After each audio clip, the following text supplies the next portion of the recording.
We are currently in the midst of our annual Catholic Appeal, which helps to fund more than 40 ministries and services, including this weekly television show.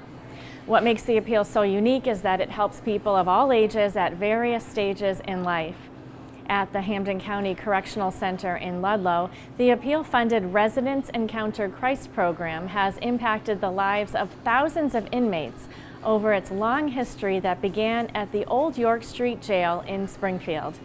The REC program recently marked an important milestone. Steve Kiltonick has more.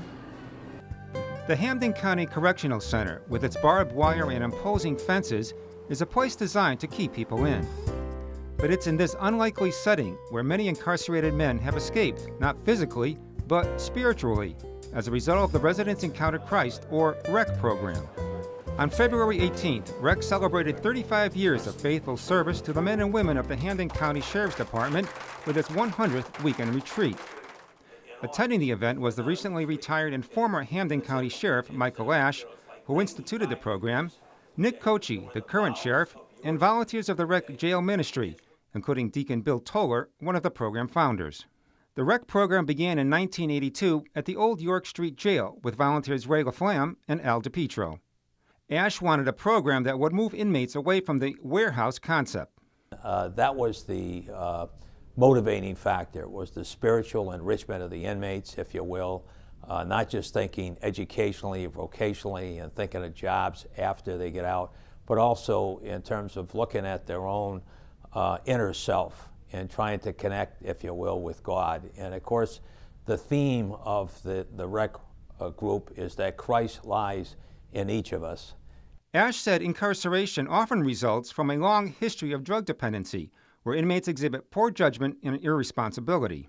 First of all, it provides dignity and worth to them, shows their potential, but more particularly helps them connect with God, okay, or if you will, that higher being, okay, and gives them, if you will, that moral compass. Ash credits Deacon Bill Toller, who served as the center's Assistant Superintendent of Human Services for 28 years, for developing and overseeing the program over the years. All of us are so aware of the difficulty of the opioid crisis right now, but that we've been dealing with that for 42 years. There often can be a sense of hopelessness with that, Steve, that there's no chance that I can ever recover. There's no chance that I can get out of this, and REC offers a tremendous sense of hope. The 25 volunteers who devote an entire weekend each year are the driving force behind REC's success. Much of the work in the REC weekends happens at tables. You're assigned a table, and there's 4 inmates and 3 team members at a table. So there's community that forms at the table. Each table creates a poster that IDs who they are. There's some great artistry involved and just good-natured competition. Toller said the program has impacted the lives of many of the 6,000 inmates who have experienced the 240 REC weekends. Some of those kind of personal testimonies that the inmates offer are so incredibly heart-wrenching and you realize that people got what we're doing here and that the Spirit of God has really touched their hearts. The new sheriff in town, Nick Kochi, has been intimately involved in REC during his 23 years with the Sheriff's Department. What I've watched firsthand is the transformation of men who come here lost, that find themselves, and they really appreciate and grab onto that faith-based connection with Christ.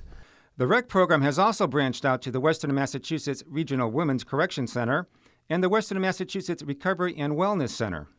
Over the years, we've had many, many former inmates come back and have been in a leadership role in putting on the program. So that's something we're very, very proud of.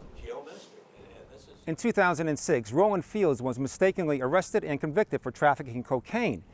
He was incarcerated for 5.5 years while awaiting a second trial. During this time, he credits the REC program with literally saving his life. A native of Haiti, Fields was a newcomer to Massachusetts in 2006 when he was arrested. At the time, I feel I was lost, lonely, didn't have no one to call or no one to visit me. But that was the time I cried on God. God introduced me to this ministry called REC. And through REC, God built me a relationship, gave me them as a family. Although Fields, shown here with his wife Sylvia, was raised a Catholic, he never knew the love of God. through Rec Ministry, when they came here, and they actually show me love. They put love in practice. For them to come and spend the whole weekend with me, hugging me and being there for me. After a second trial in 2011, Fields was ultimately found not guilty and released. For the past 6 years, Fields has been a Rec volunteer and was appointed a board member. Fields is also involved in Beyond Rec, a program for former offenders and volunteers. It's an honor to be part of this ministry, and I will continue giving what I've been giving. For 35 years, the Residents Encounter Christ program has been transitioning inmates from prison cells into productive citizens, and in the process, transforming lives with God at the center. For Real to Real, I'm Steve Kiltonic.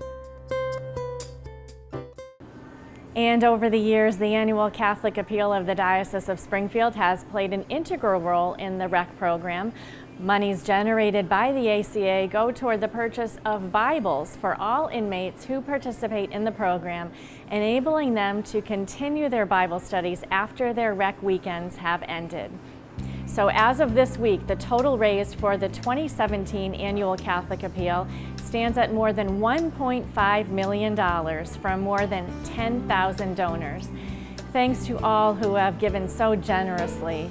And if you still haven't made your gift, please consider doing so now by logging on to a link that we have at iobserve.org. Help your neighbors in need and make your gift today at iobserve.org. Thank you in advance.